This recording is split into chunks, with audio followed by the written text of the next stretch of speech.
Hi everybody and welcome back to my channel. I'm Sarah the Koala. Today is episode 5 of the Subnautica Below Zero series. And in this episode we're going to explore how to get the Seatruck, the repair tool and the vehicle bay.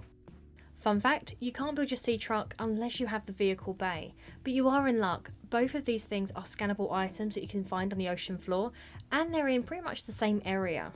And if you've been following the rest of this series, you'll know that this is an area that you've already been to probably several times by now. So let's grab our scanner, let's grab our sea glider and let's get to it.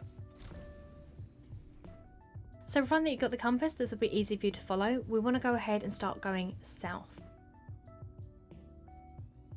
You want to keep going this way until you get to the coral columns, where we went and found Alan in our previous episodes.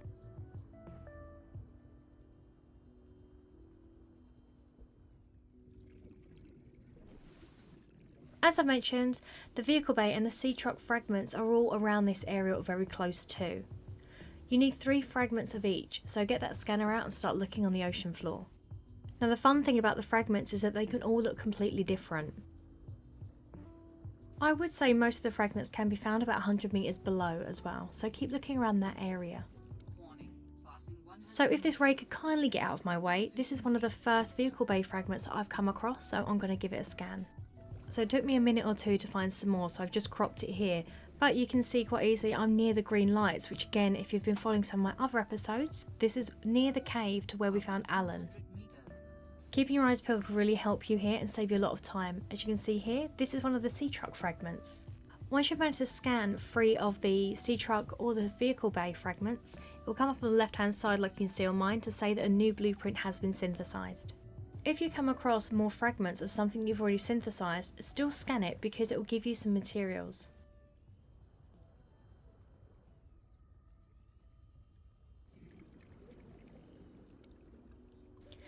If you start to see some of these little enemies here on my left hand side, they don't do too much damage and they won't attack you if you stay away from them, but this is indicating to you that you're actually coming towards the vents and leaving the column corals area. There are other enemies here to be careful of, but hopefully you won't travel too far away from the coral columns and you'll be just fine. Just an FYI here as well, around this area in the vents is a really good place to get silver, gold and lead.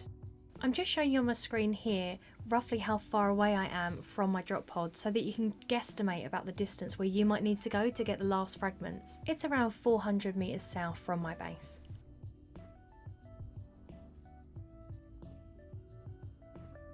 So I've just scanned the 3rd and final Seatruck fragment. As you can see on my left hand side, it now says that a new blueprint has been synthesized. Because I've synthesized that, it's now had a domino effect and it's started to give me other blueprints as well, such as the depth upgrade that I will need to have in case I want to bring my Seatruck deeper into the ocean. I'm also now able to synthesize synthetic fibres. You're going to need a lot of materials in order to make the vehicle bay, the repair tool and the Seatruck. I do recommend stocking up on gold, silver, copper and titanium. So you'll need to go ahead and make the vehicle bay first.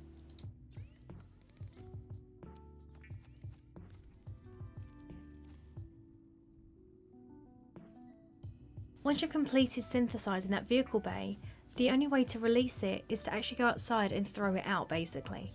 It is worth noting that you're going to need a bit of space because it's going to go ahead and build whatever you're making above ground and then it's going to drop it into the ocean. So to avoid it getting damaged as it's falling, make sure you're giving it a nice deep area for it to drop things into. Now that you've got that, you should be able to go ahead and start building your Seatruck. So the way to build it is once you've got all the materials is jump onto the vehicle bay and start using the menu.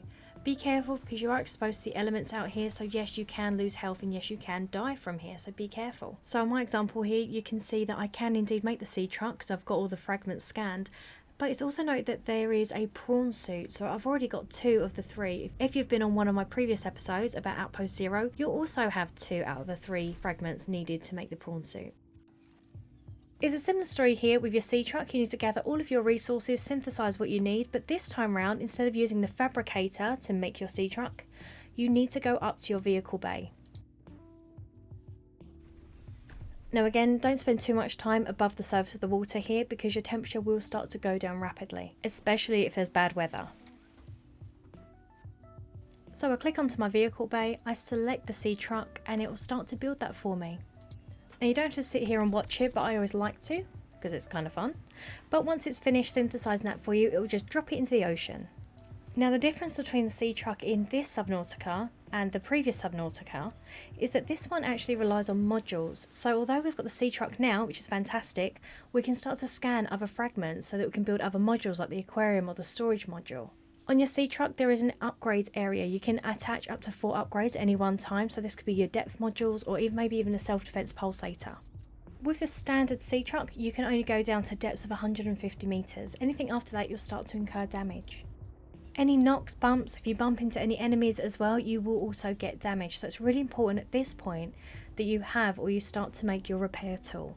As you can see, I smashed into that rock on purpose. I'm not just a bad driver.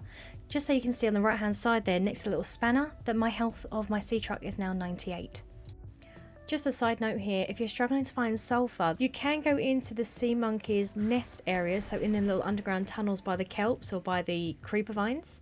And in there, if you hear a little exploding animal chasing you, go to his nest once he's exploded or give him a whack before he does. You will inflict damage, so be careful, but you can get sulfur from his little nest.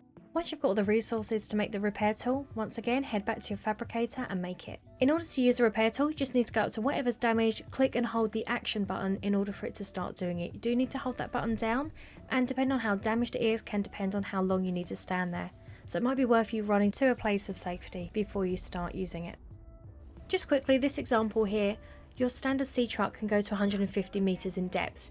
If you supersede that, the PDA will notify you that you're causing hull damage and you'll start to see that you're taking on damage on the right hand side. Enemies like sharks and leviathans can also cause you damage, so again, if you're going to encounter them, do be careful, especially if you don't have the defense upgrade installed. So that is my quick Seatruck tutorial. So you've just found out how to do the Seatruck, the vehicle bay, as well as the repair tool. I hope you found this tutorial useful. Please give me a like, comment or subscribe, whatever takes your fancy. And don't forget you can catch me on Twitch on a Wednesday or Friday evening from 7 PM UK time. It's been a pleasure guys, and I'll see you on the next one. Take care.